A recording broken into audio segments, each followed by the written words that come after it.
for the kind words, Dr. Kamruddin. Adab, namaste, and very good afternoon to all.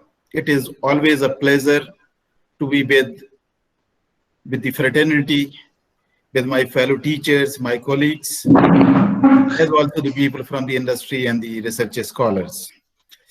Dr. Kamruddin is kind enough in saying so nice words about me. I can only try to be true to what he has said, and that is where I will also try to transform myself as I will be deliberating and discussing with you on this theme, transform yourself. My friends, as this topic, as Dr. Kamruddin asked me to deliberate on this topic, and that is where I will be talking to you on this topic, transform yourself. Just to confirm, Dr. Kamruddin, is the slide visible?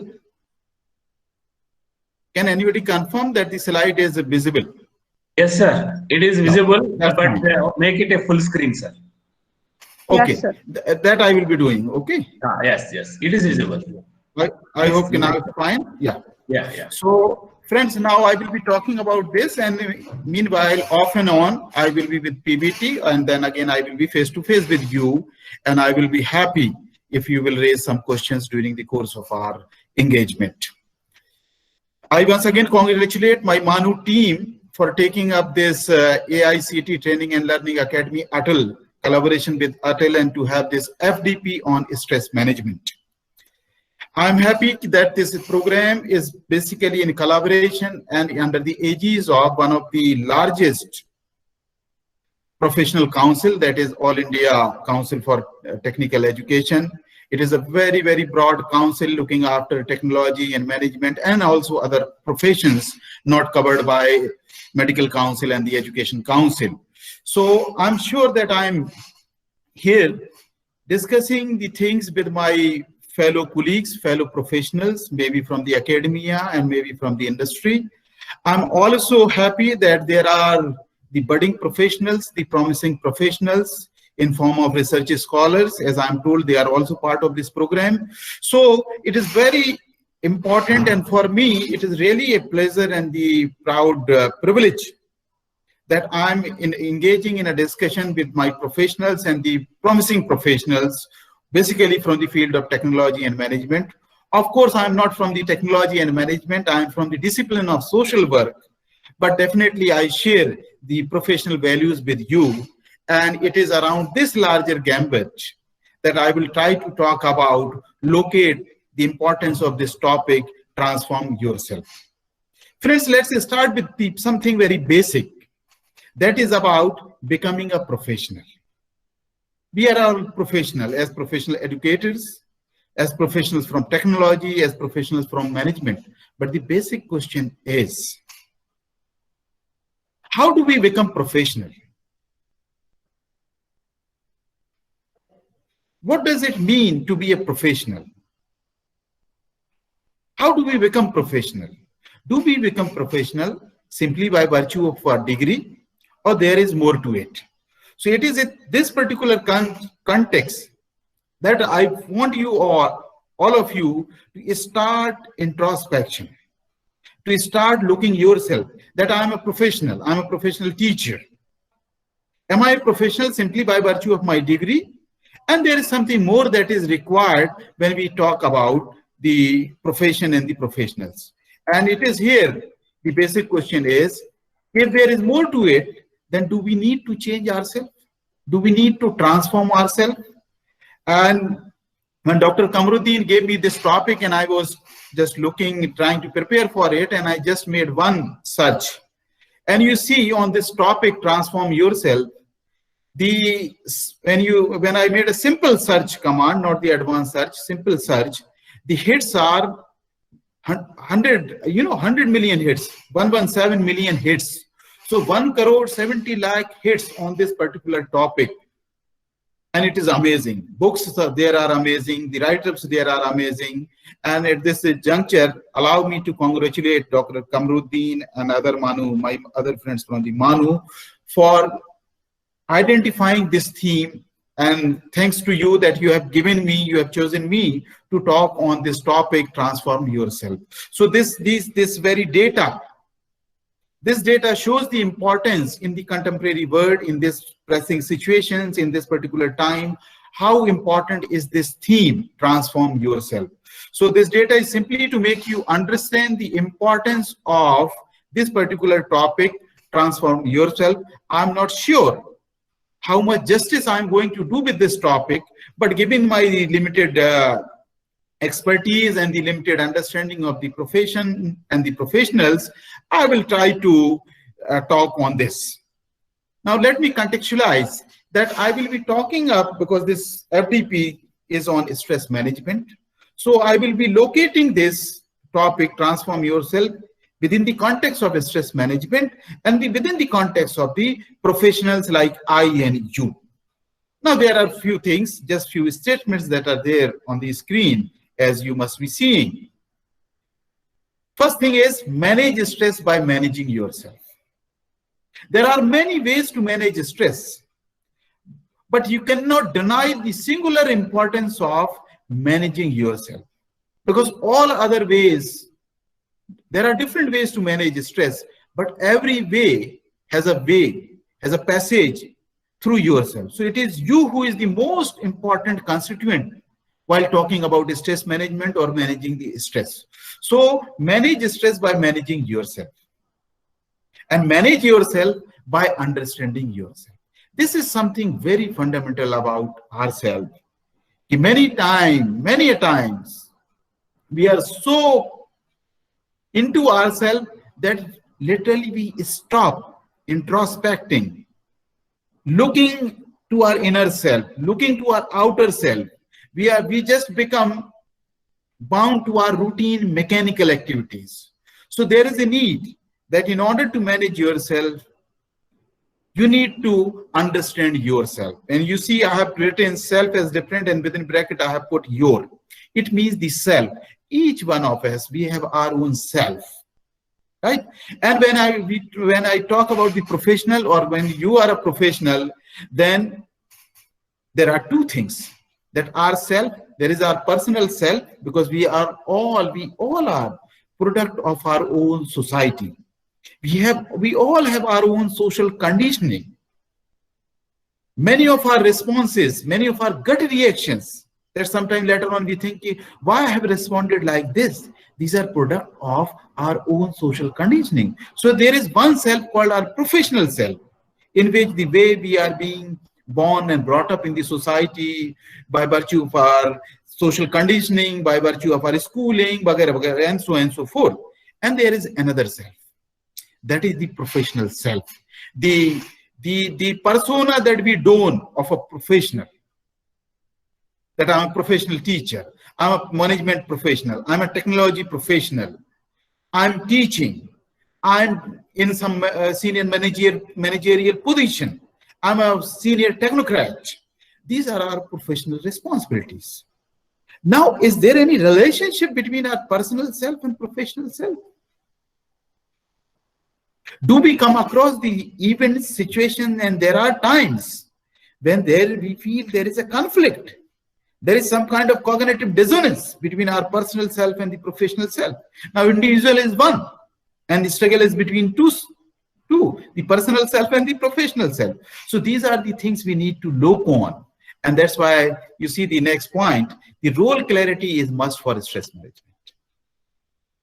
Much of a stress is when we keep on thinking about everything. We are concerned about everything, what is happening around us. So role clarity is important. Role clarity is important both with reference to our roles, because even as a singular individual, even as a simple individual, even if you are not a professional, then also as a human being, as a social being living in a society, we have multiple roles to perform. And that's why sociologists call it role set. Mohammad Shahid is one who is with you in this conversation on this particular topic, but he is also a teacher here. He is also a family member. So my role as a teacher, as a professional is one. My personal roles are there, and within the personal roles, there are n number of the roles. So that's why sociologists talk about the role set. Each role has its own role expectations. And after the performing the role, we make an analysis between our role expectation and role performance. And many times there is conflict between the role expectation and the role performance. And there we have this role conflict. So it is important for the stress management that we should have role clarity. And particularly here, my reference point is the role clarity with reference to my personal self and my professional self, my personal responsibilities and my professional responsibilities. Normally people talk about, to which thing you value most, what is more important to you, your personal self or your professional self. I think the answer is not in this binary. Answer lies in the balance. Answer lies in the importance of both the thing. Answer lies in the clarity. So I'm not going to answer it in terms of which one, A is greater than B or B is greater than A. No. So what is important here is, my friends, is that readiness to transform oneself is a precondition for good many things, including role clarity.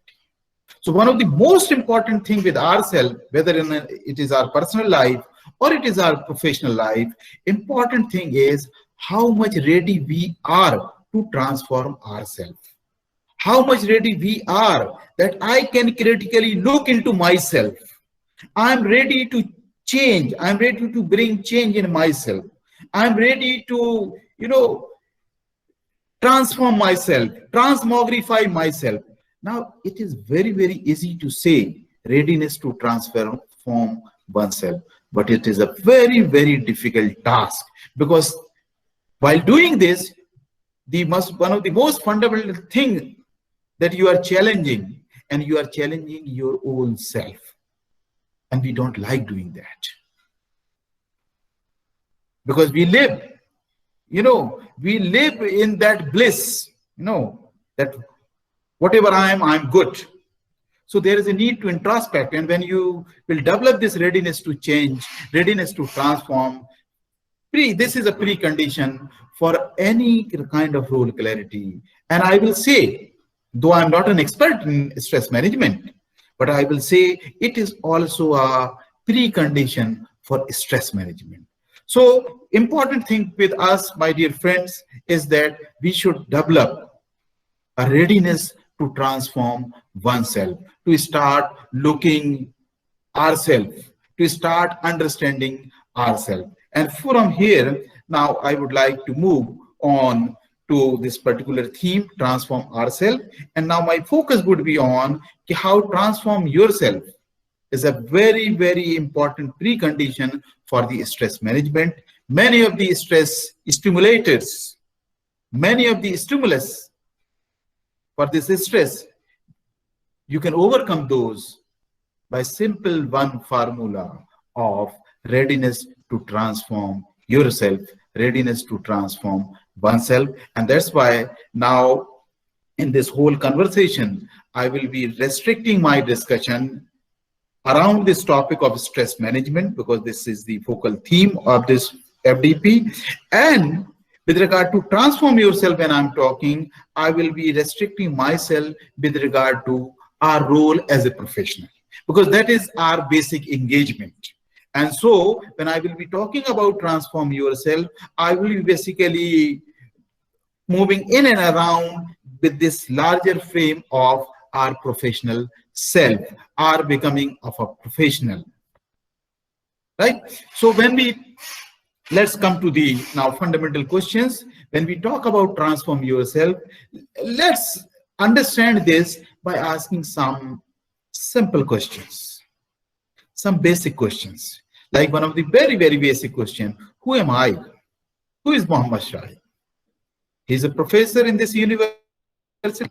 And right now, who is the speaker in this particular session? Now my commitment in the department may be something right now. Now I'm also here. I need to choose. I have chosen this because I have given commitment to Kamruddin Saab 1 week ago. But there can be an immediate meeting in the department. I need to decide. So I need to understand who am I. There may be the personal, familial responsibilities. So I'm Muhammad Shahid, but Muhammad Shahid is one, but he has many roles to do. And at least you can make the distinction between two broad categories of my personal responsibilities and my professional duties. So we need to think about ourselves. Who am I? What I should do and I should not do. Saying no.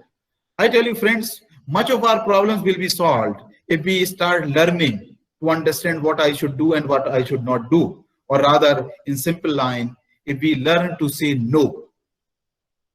No to what I'm not capable of doing. No to what I'm not supposed to do. No to what that I feel that is creating a kind of cognitive dissonance with me. So that we will be talking about. So these are simply the questions to trigger your inner self, to trigger you, so that you can start pondering over what I need to change in myself, how I need to transform yourself. So to transform oneself, one need to understand the very need of transforming. Why I need to transform myself? I should understand this. I hope these some questions will help, will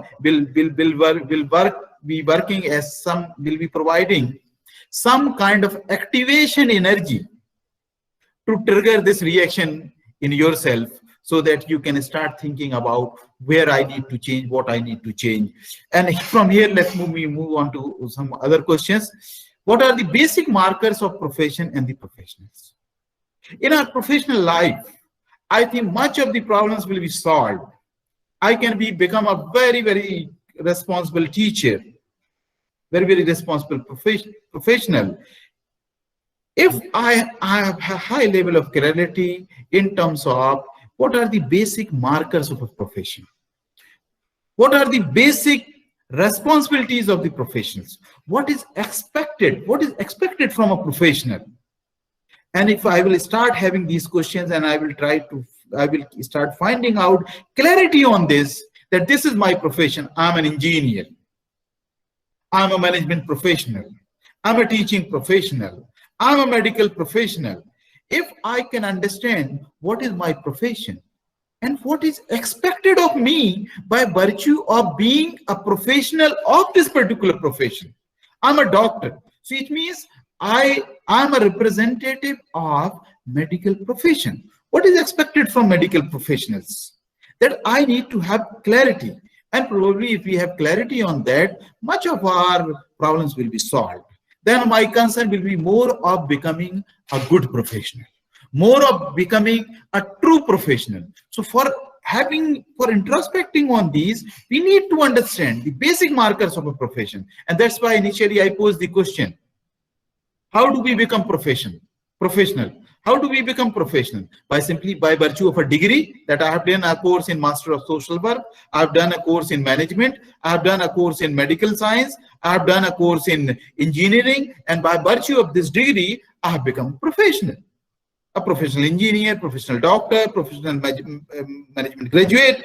No, there is something more. And that more is, of course, by virtue of this curriculum, by virtue of course curriculum in any profession, we are taught about this. But I think as a professional, we need to consistently pursue. We need to keep an eye on the basic markers of a profession and the expectations from the professionals, because professions are dynamic. Professions are not static. So we need to be continuously conscious of our own profession, what is going on, what is changing in the domain of my profession, and how I need to update myself as a good professional, how I need to update myself to justify my professional status. And these are some of the things where comes the question, does one need to transform himself or herself for becoming a true professional? Now, this is the one basic question that I leave to you to think on this. Do Muhammad Shahid need to transform himself for becoming a true professional? If you ask this question, then I will say, I not only need to transform myself, rather, I consistently need to transform myself. I have to be consistently vigilant, updated, concerned about what is going on in my field. Like, for example, now we are facing this COVID situation. Now you think about social workers working in the areas which are cantonment zones, they are engaged in the service delivery and all. I need to think about my role with the changing times. So that's why I'm saying for professionals, no matter from which profession you are, professions are dynamic. And by virtue of that, as a professional, we need to keep on finding how I need to update myself. Friend, with this basic question of, do we need to transform ourselves? I leave this question to you. And as I said, I have given my answer to this question. Yes, Muhammad Shahid is a professor in this university, but I need to continuously, consistently I need to transform myself. I need to keep an eye on what is going on in my professional field, in my professional fraternity, and I need to update myself. With this, with these basic questions,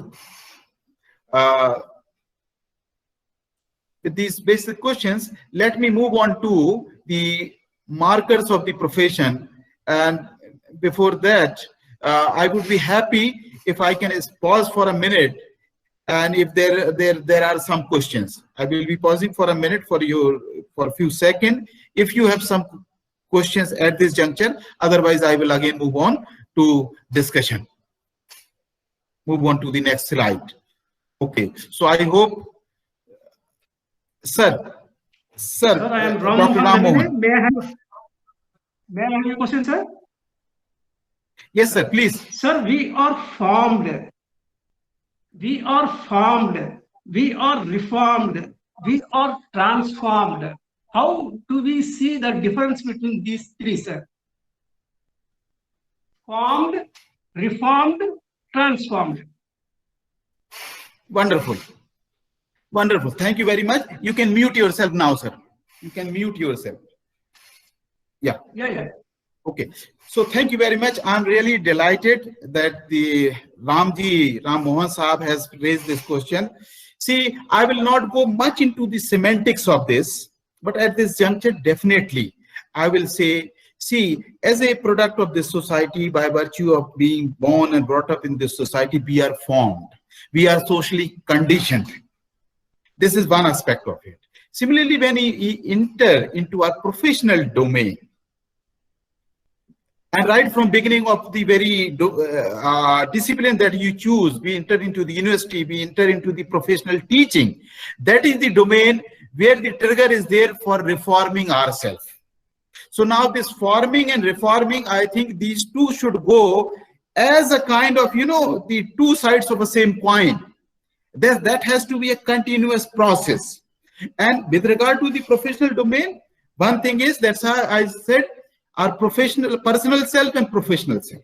Probably to own our professional self, we need to reform ourselves. And in order to have that reform, you need to find out what are the things that need to be transformed. Right? So at this juncture, as I said, I will not go into the semantics, but at this juncture, when I say transforming oneself, our concern is transforming with reference to our professional self. So there I will be focusing upon. I'm sure this can, at the best, this can only be an half answer to your question, sir. But important point is, this is again if we keep track of these basic three terms, you rightly raised these three terms, reformed, and transformed. Probably this is a mantra. This month we can have this trio of form, reform, and transform. We can have continuously with us. So thank you very much for adding on to this. Now let me move on to, as I said, my focus is on how we need to transform ourselves so that our professional self, we can develop a good equilibrium, good balance, good semblance between our personal and professional self. And for that, let's quickly have a look on some of the basic markers of a profession. Okay, so let me again come to this slide. Now see, I have simply written there, these are some basic markers of a profession. Each profession, no matter from whatever profession we are, each profession is there because there is a systematic body of knowledge. So each profession is unique. It is unique not because we call it medical or engineering or management. Sorry, it is unique. It is unique because, yeah. Just a minute. I hope I'm audible, right? Yeah, yes, I'm audible. That's fine. So, just a minute, please. Yeah. So, important thing is that each profession is unique because it has its own unique knowledge base.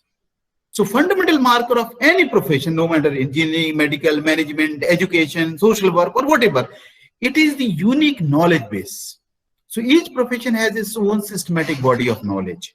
And whenever we talk about knowledge, knowledge is never static. Knowledge is dynamic.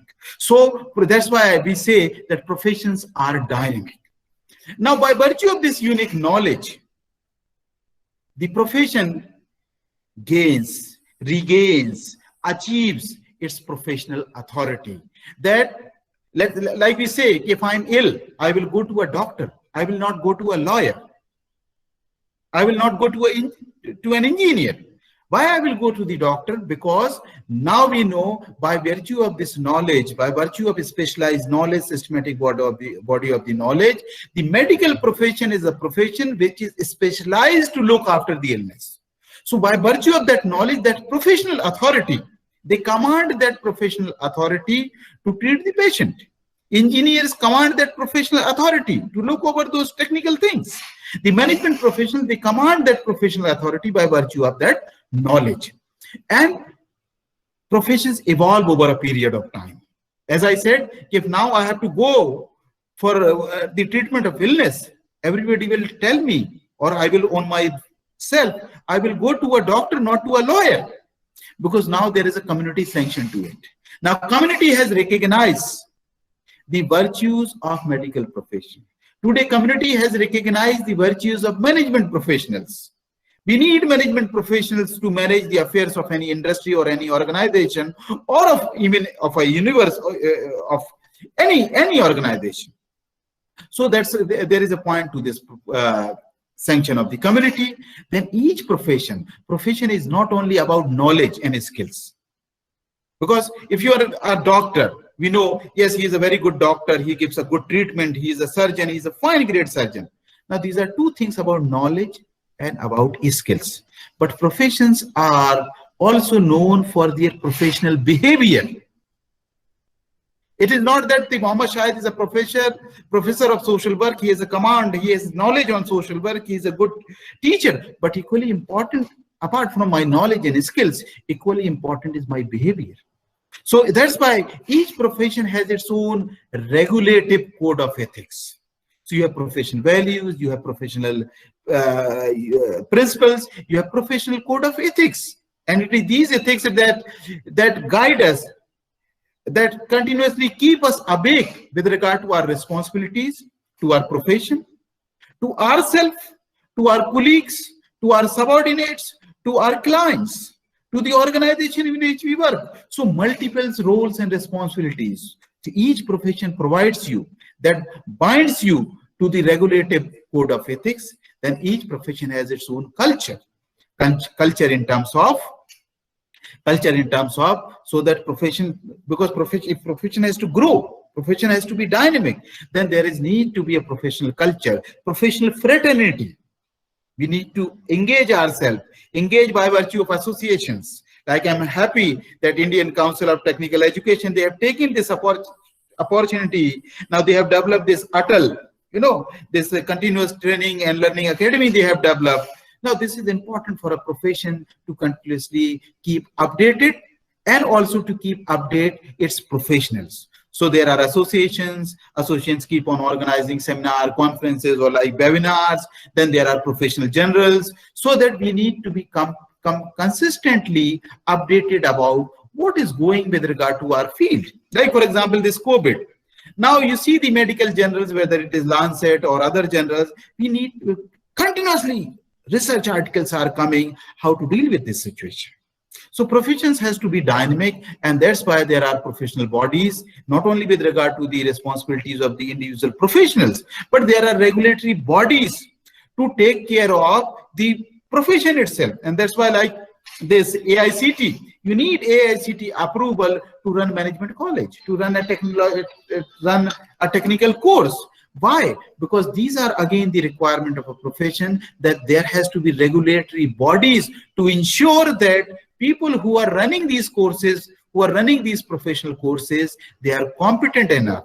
The institution has that much of infrastructure and the capacities and the resources at its disposal that it can develop, it can train our future professionals. So these are the basic markers in terms of any profession. And from this, I will move on to some more basic things, like for the purpose of discussing with you, for the purpose of sharing with you, because it is there I will try to locate,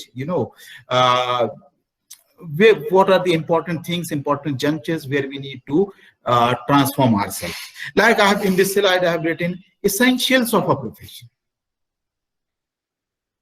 And here I will be talking about only 2 points. The first point is here in front of you on the screen. And it is, listen carefully and read it carefully. Professions involve essentially intellectual operations with large individual responsibility. If you ask myself, time and again, I keep on repeating this sentence. I keep on memorizing this sentence, that professions involve essentially intellectual operations with a large individual responsibility. Now look on these two words, intellectual operations and large individual responsibility. I think this is sum total of what is expected in the personality of a professional. This is sum total of what any profession expects from its professionals. What are those two things? One is that the profession per se, professional activities per se, are intellectual operations. And when you are doing these intellectual operations, there is an onus on you, and that onus is large individual responsibility. Now let me further dwell on this, further deliberate on this. What we mean when we say intellectual operations? One thing is clear, that when we say intellectual operation, it means it is a dynamic activity. It is an activity that involves thinking. It is not mechanical. It is not routine. And that's why technical field people, they are very categorical in saying, see, BTech is a technical course, and they make a distinction between technical and vocational courses, if I'm correct. So what is important is, when we talk about profession and the professional activities are basically intellectual operations. These are not mechanical routine activities. And let me share with you a story around this. This sentence I have taken, that reference you will find in the next slide, from one of the very historical lecture in our field, in the field of social work. And that lecture was given almost 100 years ago in 1915. And when one gentleman was called, who was expert on attributes of profession, to deliberate whether social work is a profession or not. And there he deliberated on a lot.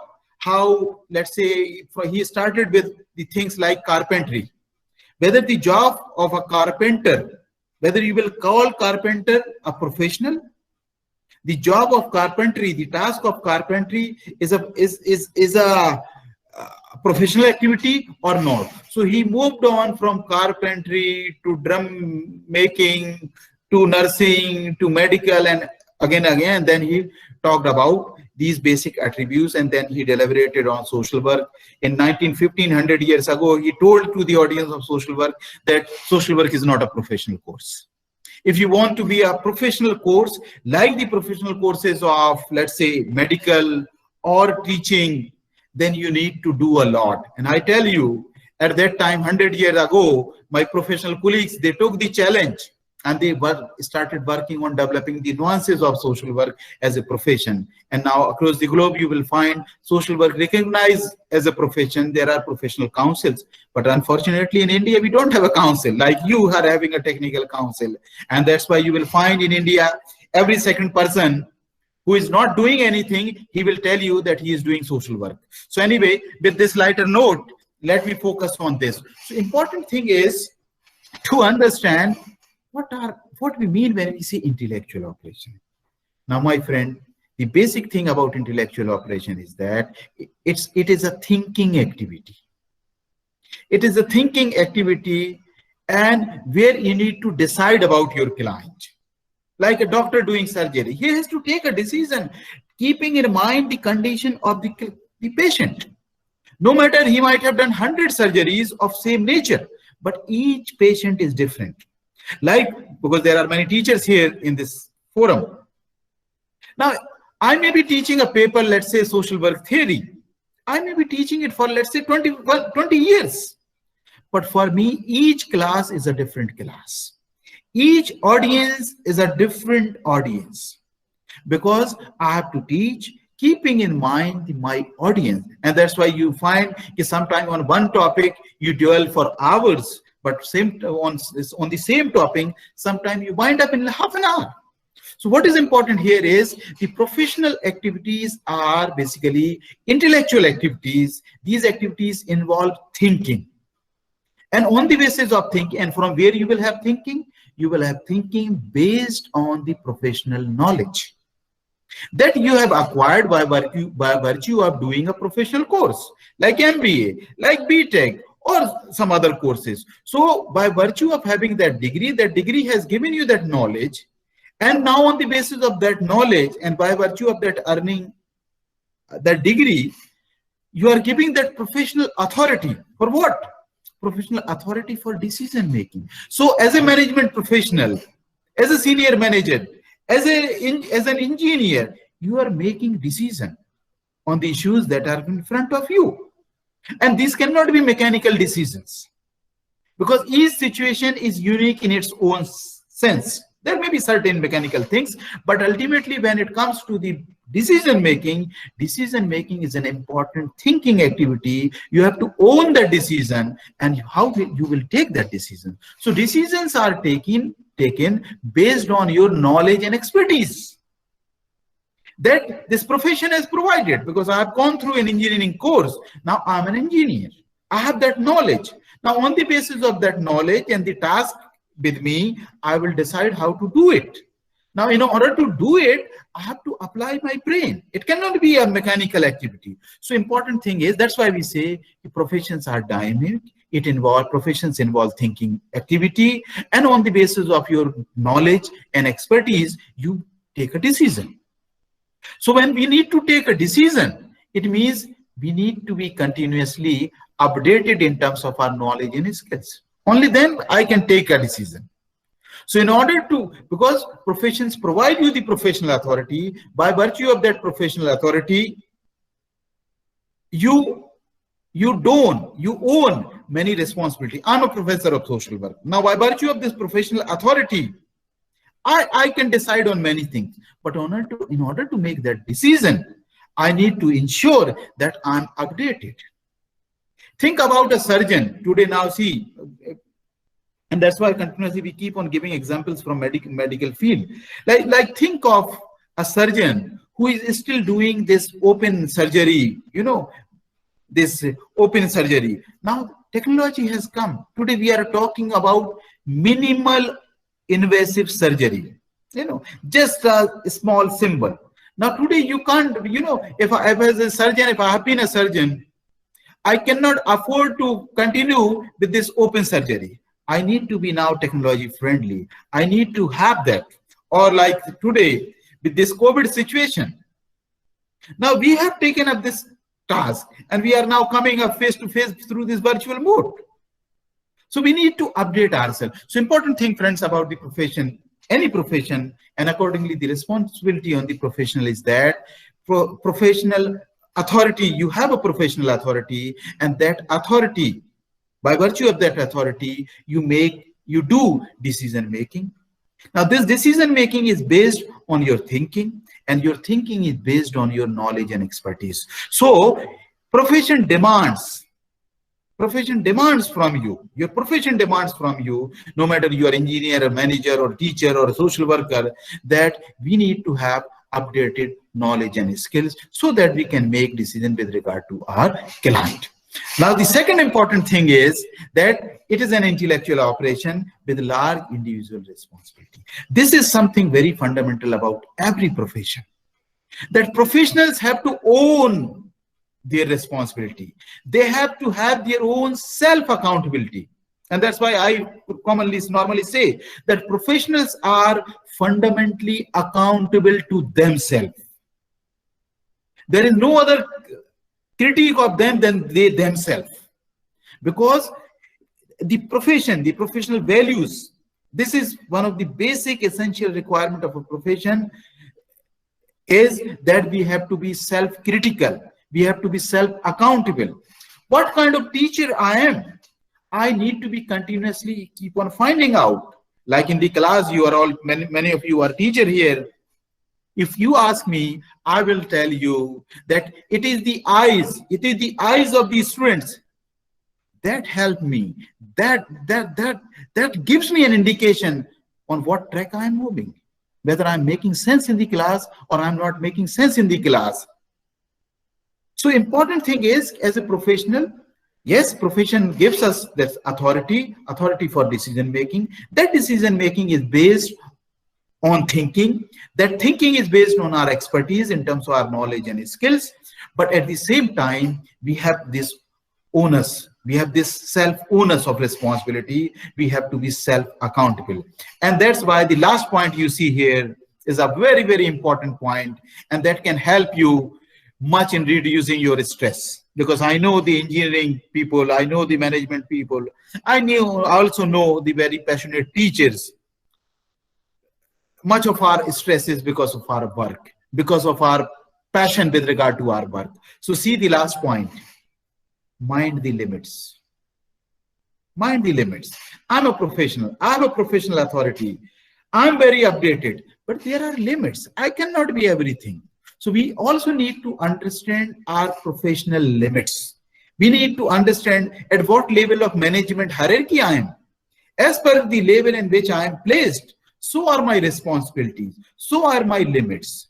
And secondly, because professions are dynamic, things are changing, right? So I also need to understand where are my limits, what I can do and what I cannot do, so that you can refer. For example, like it happens literally in our local communities, some of those doctors we call as jhola chhap doctors, so not professionally trained doctors, they keep on making the patient busy if that unfortunate fellow happened to visit them, until and unless patient becomes so critical. And this is not true about the professionals. As a professional, I need to see whether I can do justice with the client or I cannot. If I think there is something more is needed, best thing is I need to mind my limits and I will make a referral. So referral is also a very, very important professional decision. What things I need to refer to my higher ups, to what needs I need, what things I need to refer to my colleagues. Kamruddin Sahab has asked me to deliberate on this. I discussed a lot with him. For whom it is planned, what are the other topics, what were your expectations. Basically, I was trying to find out my limits, whether I'm really capable of doing justice to this or not. So my friends, important thing is that I want you, all of you, to always be conscious about these two words, that activities in which we are involved, these are intellectual activities. These are intellectual operations that require continuous thinking, because it is on the basis of this thinking you will be making a decision with regard to your organization, with regard to our clients, with regard to the task at your hand, or even if it is your classroom teaching, then also you are making a decision with regard to a class. How need to I initiate this topic? I may be teaching that topic for 100 years, for n number of batches, but in each class I need to make a decision.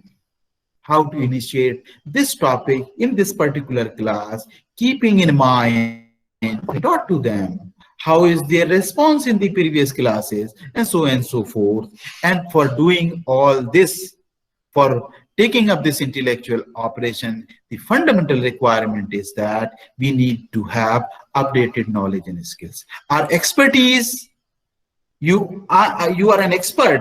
Your expertise is only expertise. It will remain an expertise only when you are updated. Outdated knowledge is no expertise. So that is fundamental thing about it. So our continuous concern should be that we should keep on updating our knowledge and skills, and that we can do by virtue of looking over what our professional associations are doing, what kind of seminar conferences our professional organizations are organizing, what kind of articles are published in our professional journals. So I believe whether you are in field of teaching, or you are in industry, or you are in research, this is our professional link.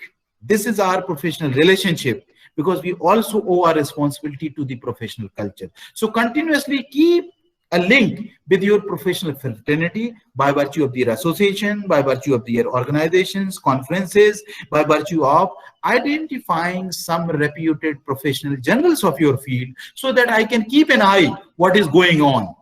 If I'm a social work professional, I'm a professor in social work, I continuously keep on having an eye. What kind of articles are now written in this one prestigious journal of social work. So keep an eye at least on 4 or 5 important professional journals of your field, on the books that keep on coming with regard to your field, so that you can keep a tab on what is going on in your field, so that you can make yourself updated with knowledge and skills. And never forget that along with updated knowledge and skills, there is your responsibility. And that responsibility is that I normally say you are accountable to none but yourself. And that is the most important accountability. So in order to do that justice, because then you should not be, paranoid about your self-accountability. Otherwise, that will put you to stress. I need to be accountable, but I also need to mind my limits. What are my limits? What I should do and what I should not do. Where I should make a referral. So I think this referral, do remember this third add-on term, that this referral is also equally important as a professional, so that we should know where we should refer a matter to higher ups, to other professional colleagues. And that's why, as I said in the beginning, profession also demands, there are ethical codes. And if you look over these ethical codes, no matter of engineering, management, education, social work, in each code of ethics, you will find your professional responsibilities first to your profession. Now, if I have an ethical responsibility to my profession, it means I should continuously keep on knowing what is going on in my field, what is the updated knowledge, and I also ought to contribute to my profession. And that's why I normally say, whether you are in teaching or you are in practice, keep on sharing your experiences by virtue of writing those articles, by virtue of sharing those professional stories, because your experience, that is a professional obligation on our part. We need to share that also. So our professional obligations, our professional code of ethics, professional code of ethics binds us that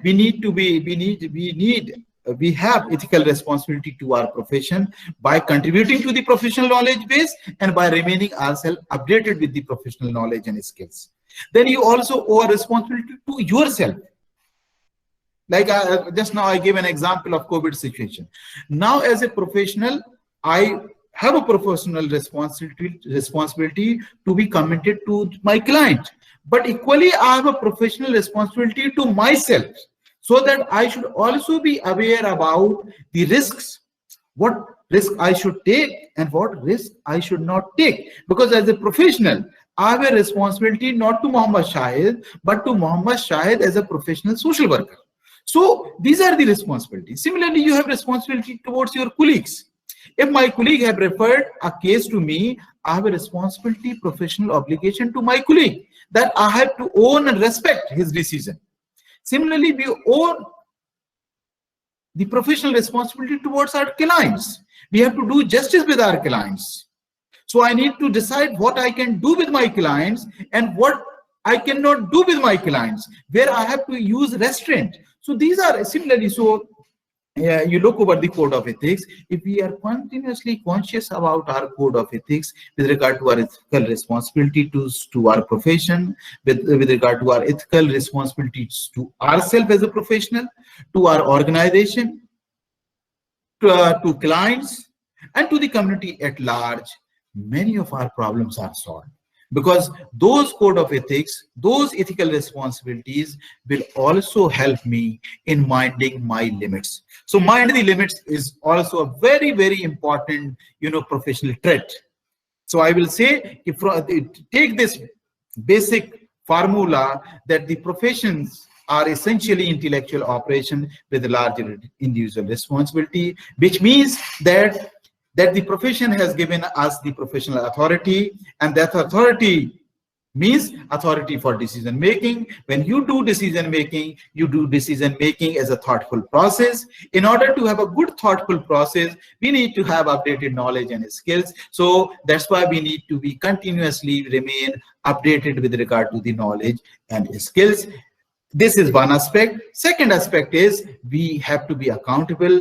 As I said, accountable to none, but accountable to yourself. Self-accountability is something which is the hallmark of a professional, hallmark of a profession. So we need to be accountable, which means we need to be responsible for all those decisions we have taken. Like we say, if for success, there are many buyers, and for failure, there are none.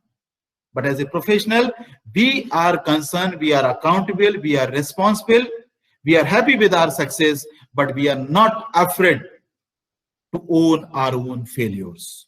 If we have this approach, if we develop this kind of perspective, I think much of the problems are solved, much of the stress stimulators are, curtailed, and along with the same, there is important thing, as I said, many of you must be the passionate teachers, passionate engineer, passionate management professional, but along with passion, we also need to understand the limits. So mind the limits, and mind the limits is nothing. We need to see what is my professional domain, what is my professional, my professional job responsibilities, what are my, domain, what is my domain, what are my limits, and what I need to do and what I need to refer to others. So this is where I think these are the three important things that you keep in mind. And along with these three important things, also start thinking how I need to change myself,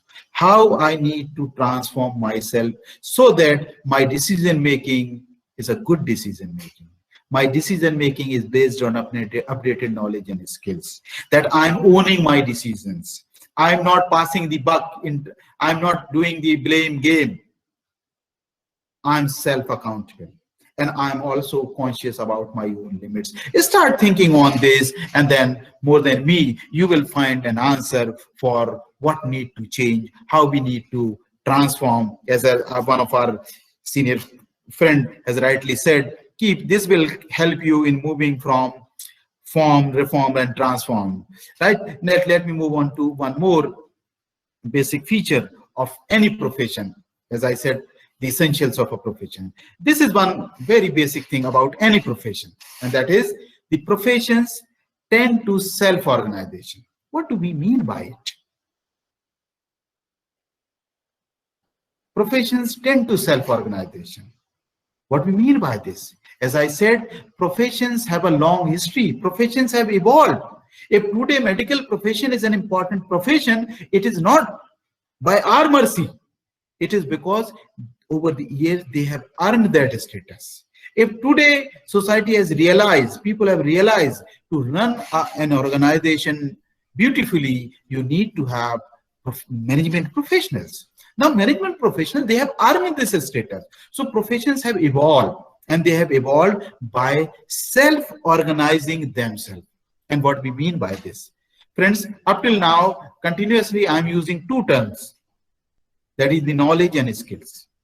But with regard to the profession and the professionals, equally important marker, hallmark of a professional is that you should have expertise in terms of your knowledge and skills, but equally important thing is your professional behavior. And this professional behavior is how we are owning our professional values. So be clear about your professional values. Be clear about basic principles, the ethical guidelines, and then the code of ethics. So I, as a social worker, normally we make a distinction between these three like this. Like the values are, you need to own the values. We need to inculcate the values. So like in social, we say that the fundamental values are birth and dignity of each client. Fundamental values are diversity, that there is diversity. Fundamental values are value of social justice, value of human rights. Okay, so these are the basic values that we need to inculcate. And then there are ethical guidelines, what we called as principles. So principles help you in, principles are guidelines to action. For example, I am working with a client in COVID situation, or for example, I am working with a HIV/AIDS patient, with a person who is HIV positive.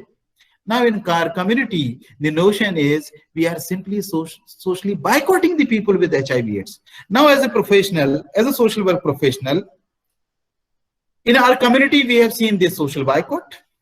Now, what is my responsibility as a professional? Now my value says, one of the basic value is value of birth and dignity. Each client has birth and dignity, no matter who is that client. He may be a HIV patient. He or she or client may be some, let's say, female sex workers. Let's say somebody, a drug addict. Now, my basic value, the basic value of our profession is the birth and dignity. No matter you are dealing with drug addicts, HIV positive, or female sex workers, or some other deviant, our concern is, as a client, we need to have birth and dignity. We need to value the birth and dignity of client. Then only I can. So then there are principles that in social work we say the principles are guidelines to action. And then there are, of course, code of ethics in each profession. And these code of ethics mark the responsibilities with regard to the profession, professional, the client, the organization, the society at large. So our professional behavior, as I said, we need to make a distinction between personal self and the professional self. Now these values, principles, and ethics, if we will inculcate these values, if I have inculcated the value of birth and dignity, then I will not be having any problem in working with, let's say, drug addicts, with, let's say, deviants, with, let's say, female sex workers. Now I'm working in the field of HIV/AIDS. Now you have to see, in our community, you cannot take this name. But my professional self will guide here. If I am guided, if I have inculcated my professional values, now this value of birth and dignity of client, that will guide me. No, you have to work with this client. This is a client for you. And we have to work, we have to do justice with this client. So friends, look over your professional values, principles, and ethics. These will help you in developing your professional self. Because I tell you, our personal self, because our personal self is product of our own social conditioning, way we are born and brought up in the society. Our professional self is product of the values, cherished values, principles, and the code of ethics of a profession. We, as I said, we don't become professional simply by virtue of degree. We need to transform ourselves. We need to completely transmogrify ourselves. And what we mean by transmogrifying ourselves, the degree that you earn, that will give you the knowledge and skills, but your whole personality will transform through these inculcation of these values, principles, and the code of ethics. Let me give you a simple example. Like I'm a social worker. I may work on, I may be working with women, let's say on microfinancing. I may be working on women empowerment. But you know, as a male, I'm a product of this society. As a product of this society, because society is patriarchal in nature, there is male dominance, there is male hegemony. Now, until and unless I will feel these values, that each client is important. Until and unless I will find that now there is a conflict, because my personal values, the way I have been socially conditioned, there is a male dominance in that. Now, if I have to do justice, if I have to work with the women, first thing I need to realize and recognize is that there is injustice on the basis of gender. Societal norms are not uniform with regard to the male and female. Now, if I will understand this thing, then probably I will be better in a position to work with women groups. Then only I will do justice with those groups. So it is here, these values will help us in overcoming this personal self for professional self. We have our own personal responsibilities, but these professional values will help us in becoming a better professional, in transforming ourselves. So look for your basic values of a profession, basic managerial values, management values, basic values in the engineering profession. Of course, in almost all the professions, there are certain fundamental values with regard to birth and dignity of client. Customer is everything, client is everything. These are all the, slogans that we keep on using, but for us, these are not the slogans. These are important values to inculcate, because only when we will inculcate these values, when these values are so inculcated that your immediate reaction, your instinct reaction, your gut reaction should be on the basis of these professional values. Then only I will be doing justice. Let me give you an example. Like normally I ask in my class with regard to my students, I have asked them, now your field work is placed in an HIV setting. Now you have to work with the HIV positive patient. Now important thing is, what is my gut reaction? Even if I have become a professor and now my gut reaction is different, whether I should work with COVID people or not, then it means there is something. Mama Shahid need to work on the professional values. So this is where, my friends, my point is, look for your own because there are professional values, principles, and code of ethics with regard to each profession. Many things are common, but there are certain things which are very specific to each profession, because professions are unique. So look for those values, principles, and code of ethics, and then start thinking yourself where I need to change myself. What kind of values I need to work more, so that those values should be part and parcel of my personality. Because the way the values are part and parcel of your personality, so these will be reflected in your professional behavior. Like, as many of you are aware, when we do interviews and all, simply by talking for a minute or two, you realize the behavioral aspect of a person. So professional behavior is automatically reflected. I need not say that I'm a professional. My practice, my behavior should automatically reflect the same. Then only my behavior has become professional behavior. So think on that. Simply, there are professional councils, the regulatory bodies, like you have seen this program is being organized. I'm very happy about this All India Council of Technical Education, that they have thought of, and now they have developed this ATAL, AICT Training and Learning Academy. It means now, as a council, they are conscious that our professionals need to be continuously updated with the knowledge and skills. So I'm very happy with regard to this professional task that this AICT has taken up. So there are professional councils, and then of course, the important thing about profession is there is professional culture, and this culture we create together by becoming part of the fraternity. That we become part of the fraternity by becoming a member of our professional association, by participating in the seminar and conferences of these association, or in programs like these FDPs, because these are avenues for us. These avenues give us an opportunity to interact with oneself, and that's how much of the learning in any profession is by interaction. And like in the professional courses, you see the relationship between the senior and junior students, because many of the things the students need to learn not only from the teachers but also from their seniors, by having this fraternity, by having this professional fraternity, by having this love for professionals. So this is how professional culture is also equally important, and each profession has developed its own cultural norms, its own basic parameters of professional culture. So look for that, look for publication, look for the professional journals. These will help you in continuously organizing yourself. So professions tend to organize. This is in the nature of any profession. Then only a profession can survive. And that's how you see the professions about which we have high respect. It is only those professions who have continuously organized themselves, updated themselves, and made, relevant.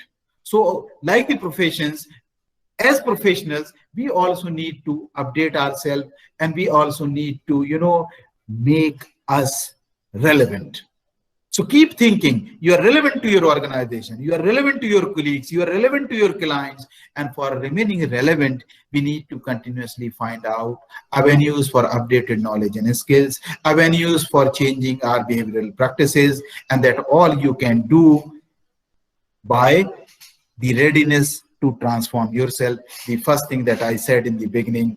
And here are a few things, and then we will be switching over to some discussion again.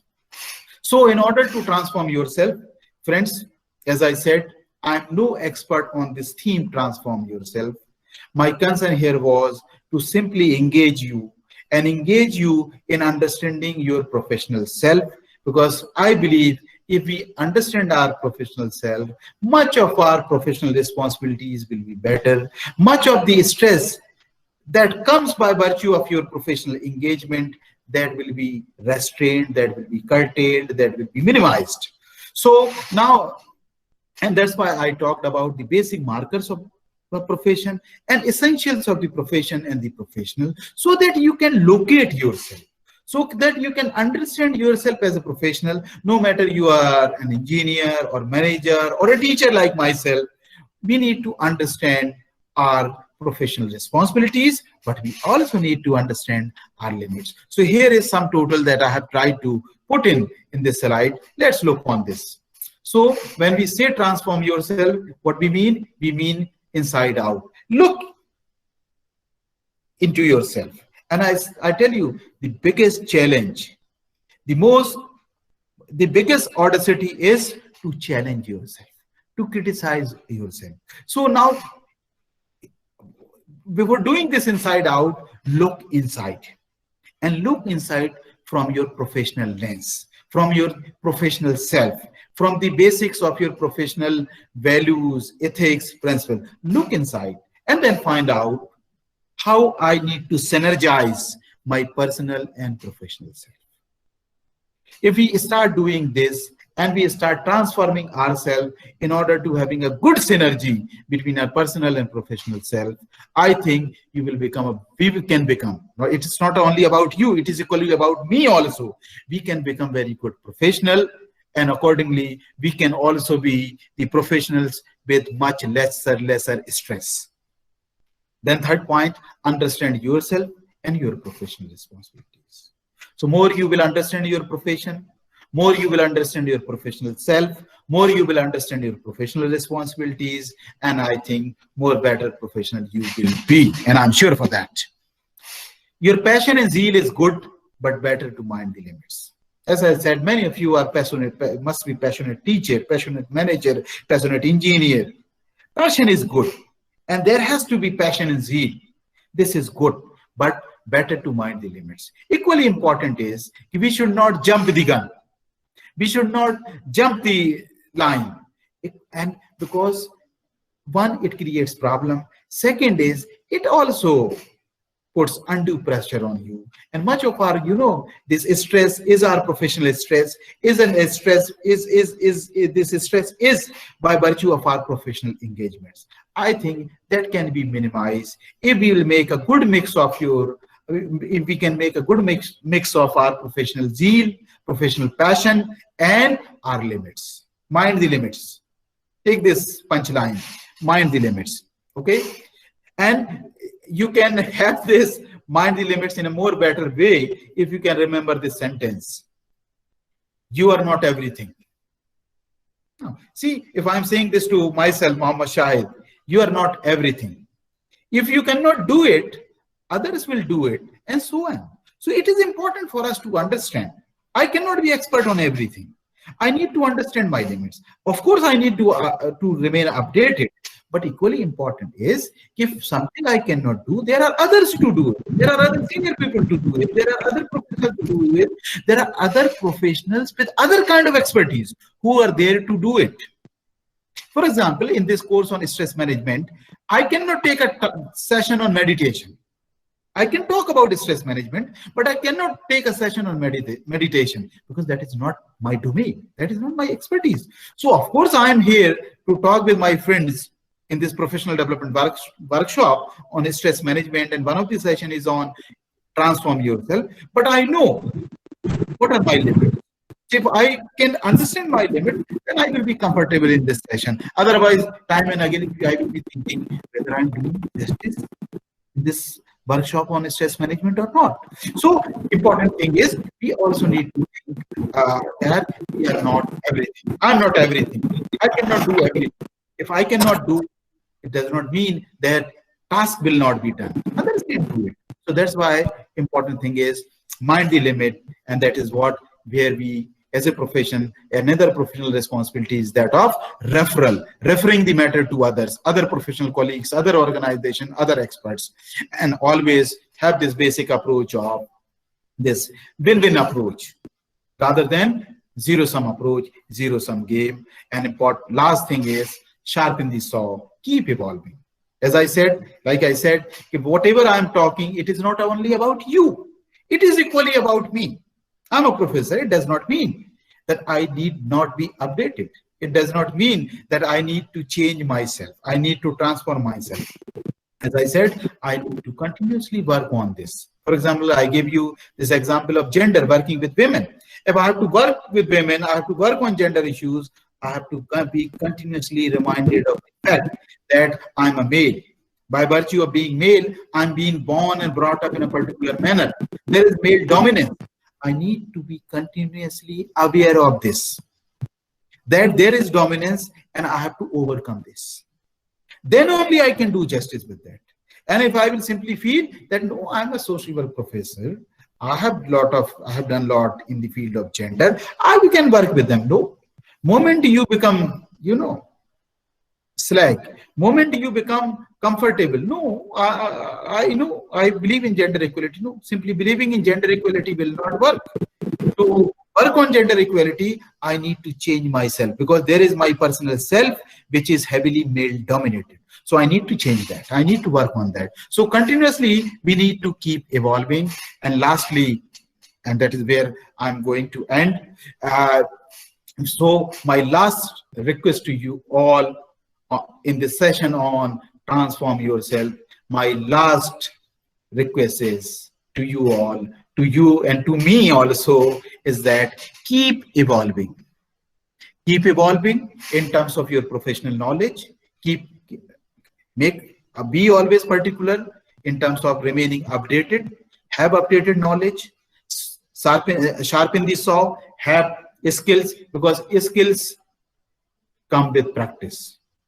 So if I have to remain a good teacher, I need to be continuously engaged with classes. It's good that I'm taking up projects. It's good that I have been administrator. But important is, if I have to be a good teacher, I have to be in class. My skills will be sharpened only there in the class. So practice is equally important. And that's why professional domain is not a theoretical domain. It is a good mix of the knowledge and the skill. When we say expertise, expertise is a good mix of knowledge and skills. And as I said in the beginning, these are not the only two things. Equally important is the third factor, that is behavior, our professional behavior, and it will not come automatically. We have to inculcate the professional values, principles, ethical code of responsibilities, our code of ethics. We have to inculcate and make these part and parcel of our personality so that it is automatically reflected in our behavior. If I will inculcate professional values, then it will be part and parcel of my professional self. So always consistently work on making your professional self more professional. So this is sum total of. So our task should be keep evolving for becoming a good professional, keep evolving for becoming a better professional. And I hope if we will be doing this and if we own this responsibility of keep evolving, I think much of our stress can be reduced If not, simply shun out. So I think I should stop here and I can take few questions. So now I will stop here and I will request Dr. Kamruddin Sahab to move ahead as per his management, because now, see, this is where I need to mind my limits. Now, how we need to move ahead, Dr. Kamruddin will tell. So thank you. I'm stopping here.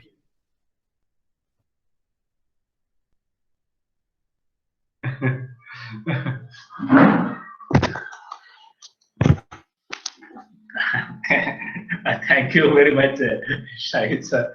At the end also, you have given a satire. And not only, please, my dear colleagues, and if you have any conversation and discussion, please that you share with Shahid sir. And it is a platform to conversate, not unilaterally to listen to others. Yesterday or day before yesterday, I repeatedly mentioned that the resource person means only not we are here to learn mutually, learning together. Suppose if you also start speaking or something else, posing some questions, it might be a chance to learn both of us also.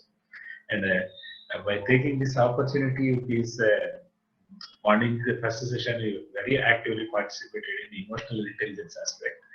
And similarly, to have any questions, and especially Shahid sir, almost more than 50% participants are women faculty. Probably it might be useful to your research. More than 50% faculty are women faculty are participating in this MBP as per the data which I have. So please, anybody, please ask, and the conversation if you want to make with Shahid sir, and please.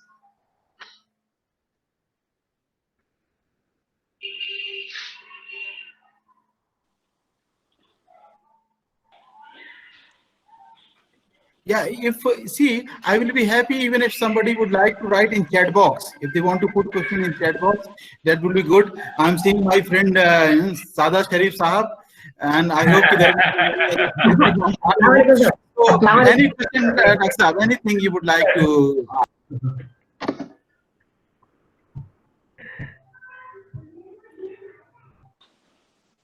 I think Ram Mohan Saab has unmuted, so probably he may be having question. Okay, sir, if you can have a very brief question. Yeah.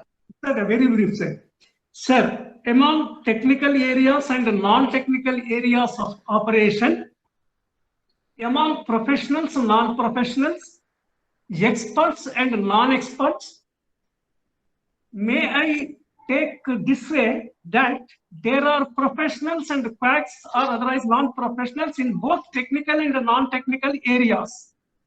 Professional are those who have depth of knowledge supported by peak of expertise.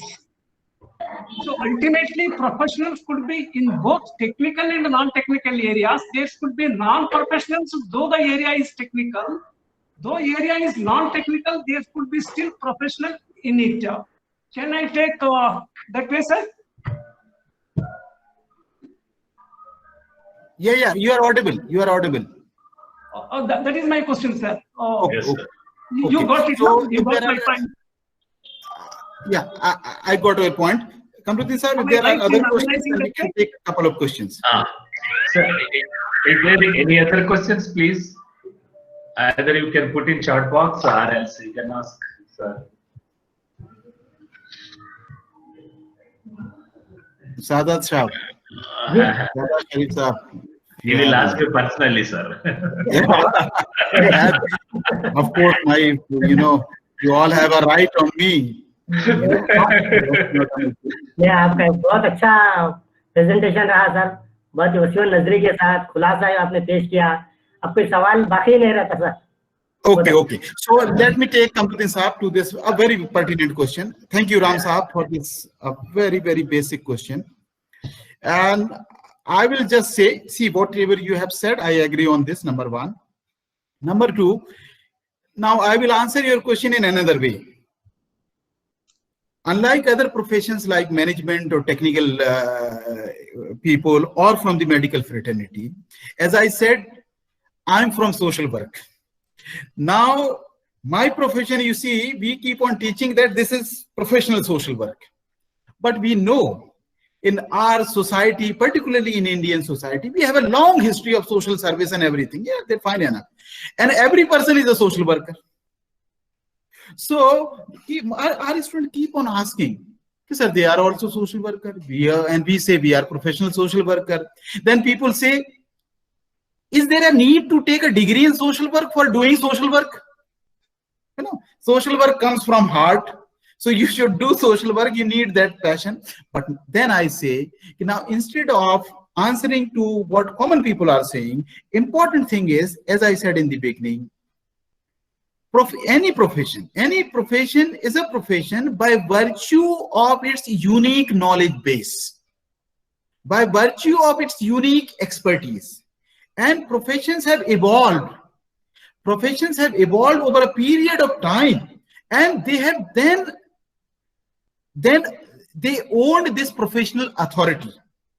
And as not only they have owned this professional authority, they also got this community sanction. So like I said, now if I'm ill, automatically you will suggest me, I will also go to doctor. I will not go to somebody else. So professions have established their own professional authority and they have acquired community sanction. But there are professions like, for example, social work. Social work has not achieved community sanction. Of course, now we are realizing, like for example, if the COVID situation was there, we realize that there has to be a team of professionals who can understand how to distribute services, how to distribute packages. Even if food packages are to be distributed, it is not that everybody can come up for a photo opportunity for food distribution. Then they will not distribute food, rather they will disseminate more COVID. So because you cannot take those precautions. So my submission here, sir, is to all of my friends, always be conscious about basics of your profession. And if you all ask me, I will say only 3 things: that we need to have updated knowledge, we need to continuously hone our skills, and we need to develop a professional behavior. And that professional behavior is reflected in our self-accountability, and that behavior is reflected in our professional values. Like I said, if I'm a social worker, I should not mind in going to work with the people living in slum clusters. If I will say in slums, there is so much dirt, there is so much, filth is there, I cannot go there. Then I will say, then I should not be in social work. So if I'm a professional, I also need to develop this professional behavior. So I will end here again by repeating and re-emphasizing that professionals are known for their knowledge, for their skills, and for their professional behavior. Thank you very much for asking questions and for this patient listening. I'm still not sure whether I have done justice with the topic or not, but thank you, Kamruddin Saab, and you all for giving me this opportunity. Thank you. 1 second, sir. Ramohan sir, please convey your vote of thanks to sir. Okay. Thank you, sir. Sir has very lucidly, very clearly explained the professionalism in the light of stress. Once you hone the skills and improve your knowledge, to that extent your stress of handling your profession will be reduced and you are comfortable. And we see the ground realities to the contrary in most of the places. The competency of the people need to be enhanced. As sir was telling that we should constantly form, reform, and transform ourselves, and it should be at the ease of doing our whatever profession job we are holding. We should be at least a foot ahead of the position we are holding, so that we are at ease and comfortable in discharging our duties without any pain, discomfort, displeasure to our clients, customers, whatever, our peers, juniors, and seniors. A very good dealing, sir, all through for the world of ours. Thank you on behalf of all the participants. Namaste. Thank you very much, sir, Shai sir. And you are the person immediately responded when I make a call and put a message. And the sir was in other states on the work of the project, and immediately he has given me concern. and for the topic and the comfort he has given to you that make you to schedule this rearrange. So Thank you, sir. So may I leave now? Sir? May I take your leave, Kamruddin Sahab? Yes, sir. Thank you very much, sir. Thank you very much. Thank you once again. So kind of you. Thank you.